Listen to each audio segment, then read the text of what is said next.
Ladies and gentlemen, the final question, roundtable discussion will open. This session was supposed to be chaired by Professor Natalia Lidova, but she has to leave Calcutta immediately to catch her flight to her home country. So I was suddenly honored to chair this important session. We are already 15 minutes behind the time, so I think we have about 30 minutes for the roundtable discussion by all participants. And in this conference, the program, the questions concerning the unity of cultural unity of India have been approached by many specialists covering social sciences and historians. There was a very active reaction from the audience too. So maybe 30 minutes is not enough to invite all the opinions and views and comments. But this session is open to the audience, all the participants and all the audience here. So please raise your hands to make some comments or to express your opinion about this program, Cultural Unity of India. Yes, please. Yes. Something that I've been wondering about. I'm a historian with an interest in philosophy. And what I'm about to raise here is a philosophical question that has been troubling me with past consistency and for a long time. The problem is this. If, as argued repeatedly in the Indian discourse in the 19th and 20th century, there is one indivisible single reality which is manifest in various forms, the question that arises then, are all these forms equally true or valid? In other words, is there an ethical distinction that we can make between these forms? How does ethics relate to religion? I am reminded of the distinction that Sri Ramakrishna himself made in respect of religions. On the one hand, he would say that all religions lead to God and everyone is free to choose his or her own path. On the other hand, I have also noticed in the Gautamrita, Ramakrishna saying that there are certain paths which are dirty and you should avoid them. Dirty, like latrine, and you should avoid them. Now, I think this raises the problem of our making an ethical distinction between one path and the other. Now, if this at all can be made, who is to make them and on what basis? That's my question. Sri Ramakrishna made a point about is telling to a certain particular aspirant. All are leading to the same ultimate goal, no doubt. But there are very nice paths, very difficult paths, very dirty paths. When a right trial path is available to you, why would you like to try that? He meant it only to that person, not that a group of total persons. Yes, if anyone wanting to take that, why you would like to take that path which is so risky, you may get trapped in. That was all. He was not telling that it does not reach. You will reach. So but there is no absolute freedom of choice. No. Not that. Absolute freedom of choice is there, but choice, who makes the choice has to be very cautious about what will ultimately easy and suitable for him. So and that makes a guru make him, you take this path, that is best for you. That is all. Not that other path will not reach. Not all of us are blessed with gurus. What does one do? You use your conscience and your brain at least. I'm reminded of a small anecdote to add to what Swamiji said. A person went to a medical store and he looked around and said, "Give me the best medicine possible." And the persons who were there in the shop, he said, "You should never ask that. Find out what's your disease, what is the diagnosis. Based on that, you ask the medicine." Similarly, in spiritual matters, where one stands, that's very important. Yeah, but the question then is, how does one understand where one stands? Is someone there to tell you, I don't have such a person, so what am I to do? Now the question we are discussing about the whole, whether some part, why he made such a statement. It is for a particular person. If you are really interested to travel the path, you will definitely get a guide who will guide you to take the correct path. We are busy with so many things. At the time we are busy with so many things, so we are not serious about asking for the correct path for me to go. Sometimes it may become necessary at that time. Definitely also will get a... There's a time for everything. Yes, in fact they say, they have to say, continue that, say there is a law of demand and supply. As much of demand is there, so much supply Is comes. it also to do with sanskar? I'm asking, this is a very big question. Is your choice of a path also determined by something to do with sanskar? Yes. Otherwise, why there should be so many paths at all? Maharaj, if your permission, may some information. See, in the same piece of Tamamrita, the Guru is telling to his disciples who will ultimately become famous that this is a dirty path. He is asking them not to go by that path. But at the same time, that is the great thing of Sri Ramakrishna. He says, but I know people who have passed through that dirty path and have achieved this. He mentioned the person's name. He said that even by that dirty path also one can go. But you are my disciples. I know you. You don't travel that path. You go by this. So he is not abandoning any path. This is also a path. He has given another example. You want to go to the top of the roof. You can go by the normal staircase. You can go by the, that rope type of things. You can go by 2 bamboos. But you can still go to the roof. Which one you will select?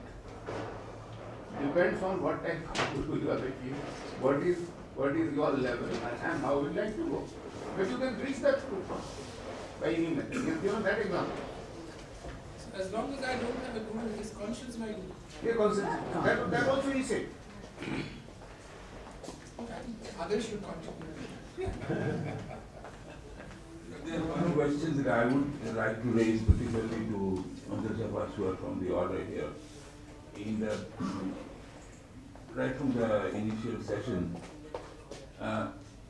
there was a good deal of talk about dharma being very central, and the word religion was used repeatedly in the English language.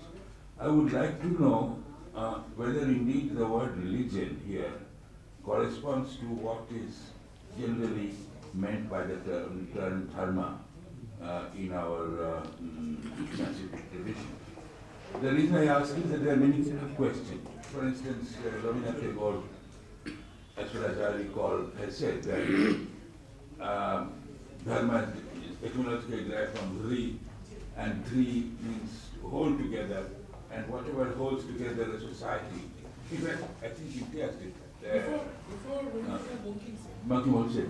Now you see, but it's when we today talk of religion, and so, as one distinguished speaker said that we eat religiously, we sleep religiously. You did say, Maharaj.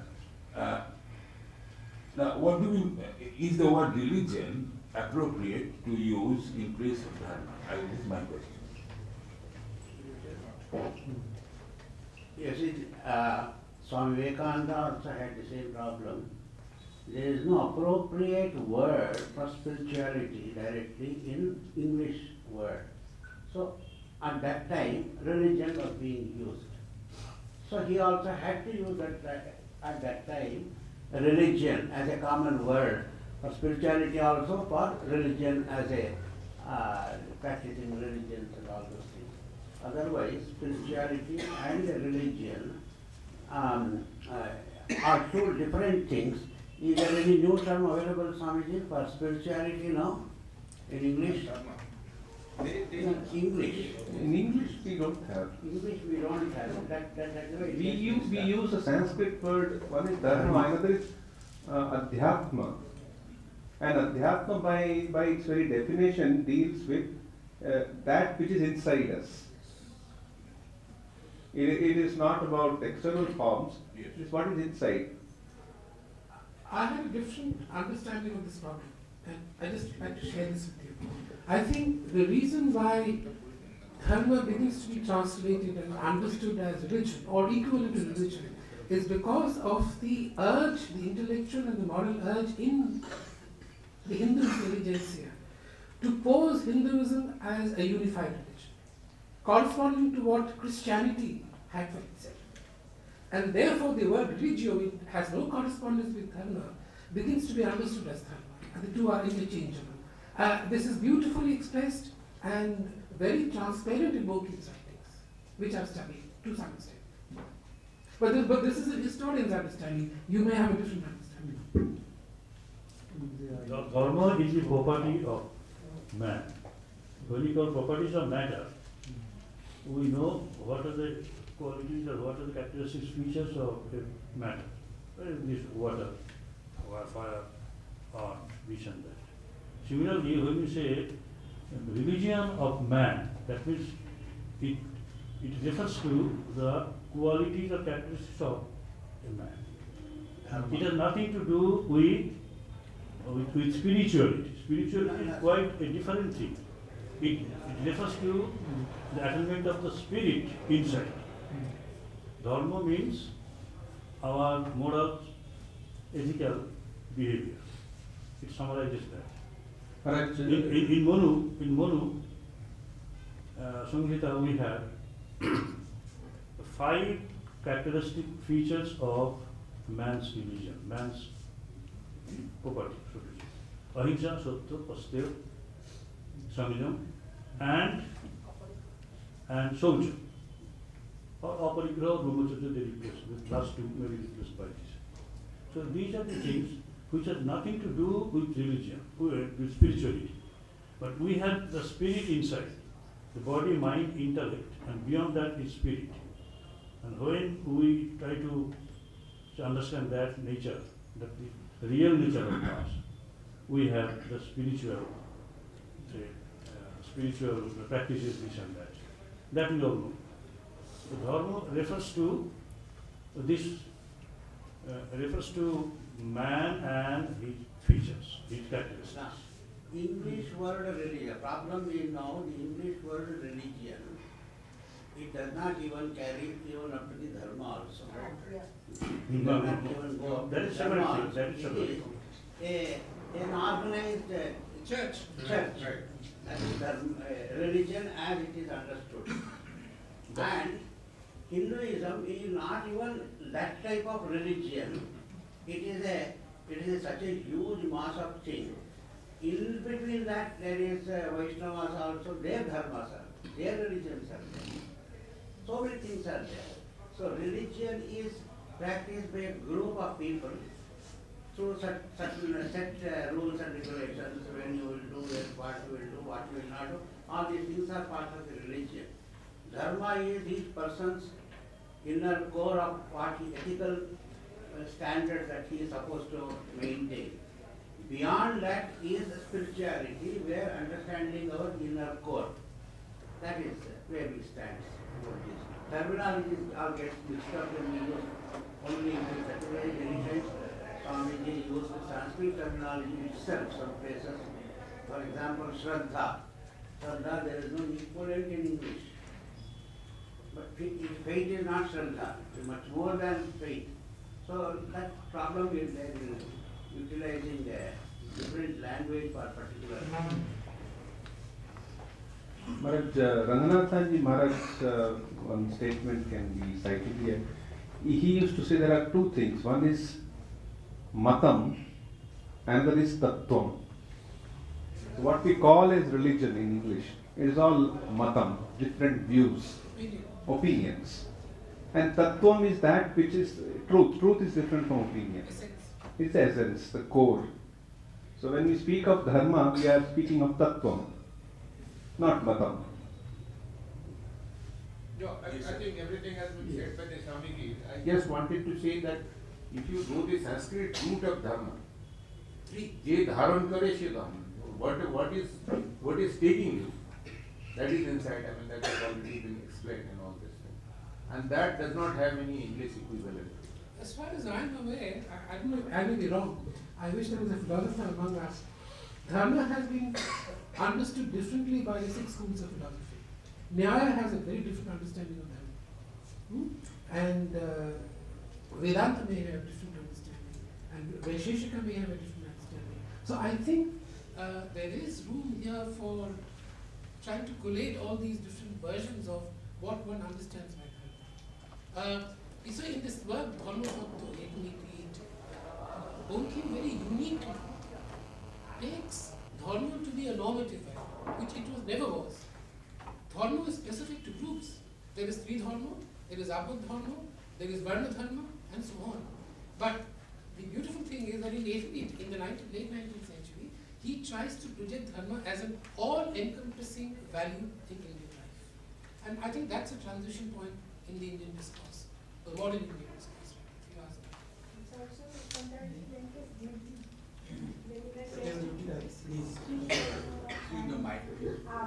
Dharma, it usually means Duty specific to groups. Specific to groups, and that also goes with some kind of idea that one has to, like Sri Dharma, there are certain specific duties that are given for the, especially in Manachandra and others, that which are which are the ways that duties lies with the Sri women folk. And that also goes for Apud Dharma, Varna Dharma in the same way. But I think that is a little bit different from what Adhatto that we are talking about. Yes. Dharma and Swadharma also. Swadharma. I think Arjuna was caught between Swadharma and Varna Dharma. Yes. If I'm not mistaken. It is of course very difficult to explain the word dharma, to tell the meaning. But I happen to be to various places of religious places. Many times I talk there, I deliver lectures also, maybe known as pravachan. I understand dharma is your astha. The word astha. Astha is different than faith, belief, trust. It is your complete surrender to a particular object that is called dharma. Even yesterday I explained when Himadri was talking about Sikhism, and I told him very frankly, Sikhism is not a dharma, Buddhism is not a dharma, Jainism is not a dharma, Islam is not a dharma. Because we can cite the date, we can who is the original, we can tell who is the originator. Now please, even about Hinduism you can't explain things. But once you have got a astha in a particular idea, I think that is a dharma. When you have a astha, it means you surrender absolutely. And when you surrender absolutely and leave everything to that astha, that is really a dharma. You know the problem with that definition? The problem with that definition is it renders dharma extremely subjective, which it cannot be. No, That is of no, course Swamiji- there. Swamiji says there can be as many people, that many paths and this one can be, approaches can be there. It's not that dharma Same means- thing, what he is telling, it is for subject, ultimately it will be subject. Ultimately, because two persons are not equal, they are little different for, as per their choice and as per their way of approach to the ultimate goal, they can approach. Astha will be there, both. Your astha and their astha need not be the same. It cannot be, it can't be. Only you just see that you have asked. No, you are using another word, Adhyatma also, that is No, not I understand that. It will not solve the problem. I am substantiating your viewpoint. You have got astha in Swami Vivekananda. You have surrendered. Surrendered not one thing, everything, absolute surrender. So he is a God for you, he is a dharma for you. Even you accept his ideals, his principles, and you walk on the track he has shown. I am saying you cannot. That is your exactly the religion. We are not contending what you are telling. Astha will not be universal for everyone. For each one there will be different asthas, if you want to use that term, that is all. Term only has changed. Ultimately they are, but I wanted to make one point, it may not be like because our seminar started with the title Cultural Unity of India. Yeah. So cultural unity, ultimately, even in my paper I had touched upon, unity in the culture or cultural level, because as he was pointed out, it's so vast a continent and so many varieties of cultures are there, how unity can be there? Unity is practically impossible, and if you try to put them all into one and make that into one masala and prepare, that will even lose whatever little is left. That is not the, ultimately when we are probably talking about the cultural unity, when Swamiji are using that term or anywhere we are using the term, what is that which holds us all, whole of Indian nation, is our astha towards the ultimate goal.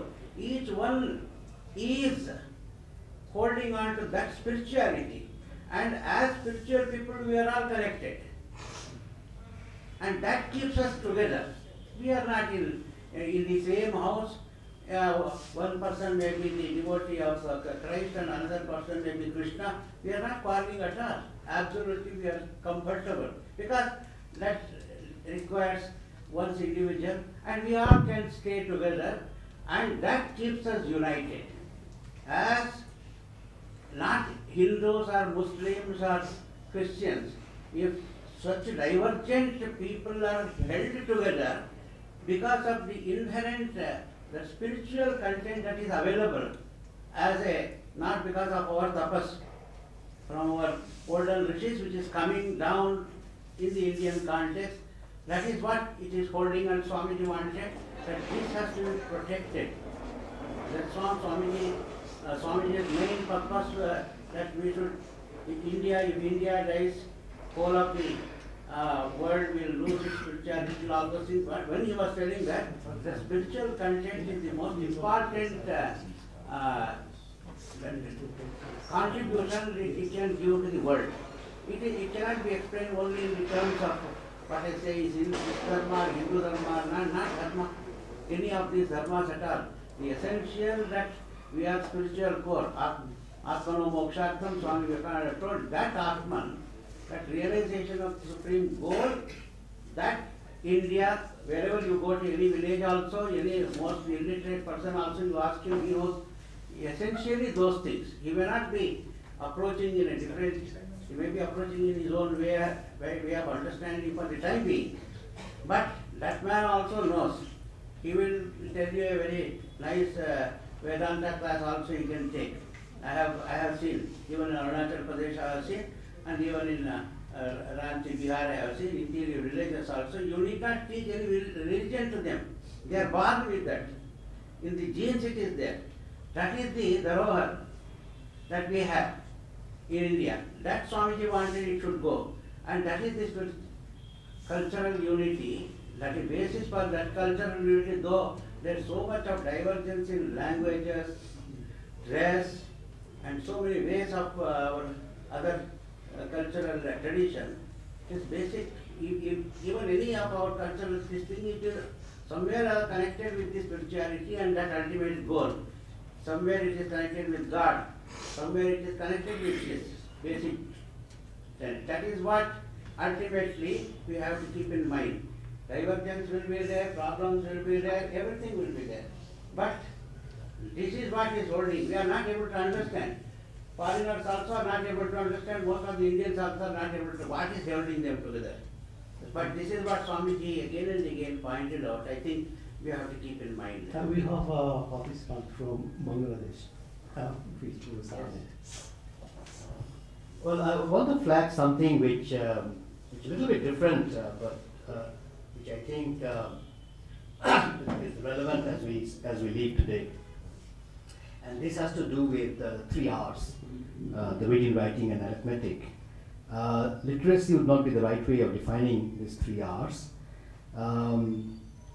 And if you take Amartya Sen's book, The Uncertain Glory, you will see he comes with a figure that almost 80% remain ill-educated or illiterate, particularly in the context of 3 R's, reading, writing, arithmetic. Now, I remember way back in 1871, Viceroy Mayo said something which I think is very important. And he said, he wrote to his friend actually, and he used the word babu. He said, these babus will never give 3 R's to the peasants. And if we have to wait for that, we will turn into a Salian rock. Now that was way back in 1871. And that was precisely the time when you had the Meiji Restoration. And if you're familiar with Meiji Restoration and education, where the Japanese, and I'm sure, and that's precisely the reason I'm also using, they made education at the center of everything. That's right. Absolutely. And that changed Japan. You see, you cannot have cultural unity with 80% without 3 R's, reading, writing, arithmetic. My argument would be solid. First of all, you can't read, 80% can't read. 80% have to be told what is culture, let's face it. And then writing, if 80% can't write, then who is going to write? Only the 20% are writing. And arithmetic, my God, that's even tough, in fact. Now that, I think, is where we are lagging behind. If you take context, the reason, the Japanese also would have a lot of differences, in fact. Now, I was there for 1 year, so I'm familiar with the Japanese culture there. But I think this education is central. Now, this is quite interesting because let us take Korea, for example. North Korea and South Korea. Both are different in terms of regime. One is liberal, semi-democratic. Other is authoritarian. Some would say fascist. But look at the literacy rate, 99% literacy rate. Look at China, 96% literacy rate. Now there, I think it's shameless in whole of South Asia. Well, people talk about Sri Lanka. My Sri Lankan friends always laugh at that figure also, because as I say, it's literacy is one thing, but 3 R's, when it comes to 3 R's, even Sri Lanka is really bad. Now, there I think we have failed. If you tell me as a South Asian, I can say very well, we have failed in particular with 3 R's. And I think we have not taken the 3 R's seriously. And that limits the unity that we are talking about. Because unless if you're at par, and I go back to Rabindranath's, Amra Shabai Raja, and that means we have to be kings. We all have to be kings. We have to be at par. Otherwise, you can't really make the unity. Unity can only happen when we agree that we are at par. It cannot be when you have a hierarchy kind of a situation. So I thought this is something that is more relevant as we speak today. Vivekananda was a great supporter of that. Absolutely, absolutely. So was Rabindranath, made this argument. Still, we are far apart. Please. No, I was just what he is saying. Vivekananda, he also insisted that education will be the main thing to. Yes, and also women education. We had a seminar where had talked about Sister Nivedita and others, Vivekananda's idea about education and how propagated the education, especially she talked about women education. And we also know that in his agenda very much, education played a very central role for building up strong India in that way, not only Dharma, but at the same time. But Dharma that also that just now I talked about the duty, that's also part of the social law, that Apod Dharma, Sri Dharma, these are all in Manu, and that at one time was the basis for human rights for ancient India. So those are also not exactly with Dharmata, but it was also very important for binding the people together by setting some law for the ancient people. And education, of course, what you have said, we are also saying the same thing that Swami Vivekananda was someone who had propagated so much we are owing to him nowadays, and we are sitting here and talking. Yes, Nimitaji. So we must have education, but what kind of education? That's the most important. Sri Ramakrishna didn't have education, Maha Sarvadevani didn't have that education, even Rabindranath Tagore had no such education. But the most difficult problem facing us with the educated people, they become so fanatic, so orthodox. That's the issue. You cannot talk to them. There's so much condition. You cannot talk to a Vaishnava who is more educated than anybody else. But their allegiance to their particular sect is so fanatic that you cannot talk to them. That condition in that sense. You must have liberal education of their own.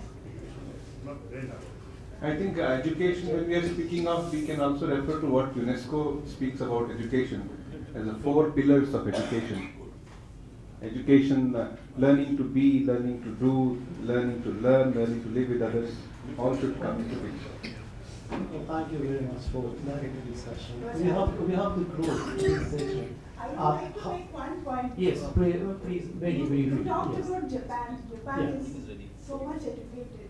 But see how they have maintained their culture. We should learn from them. But we are not able to do that in India. I hope We are educated. So many educated people are there. If you take the percentage wise. But we are not able to do that. We I are hope- forgetting our culture. I hope India people will be able to do that. Thank you very much for joining the library discussion. This could I would like to close.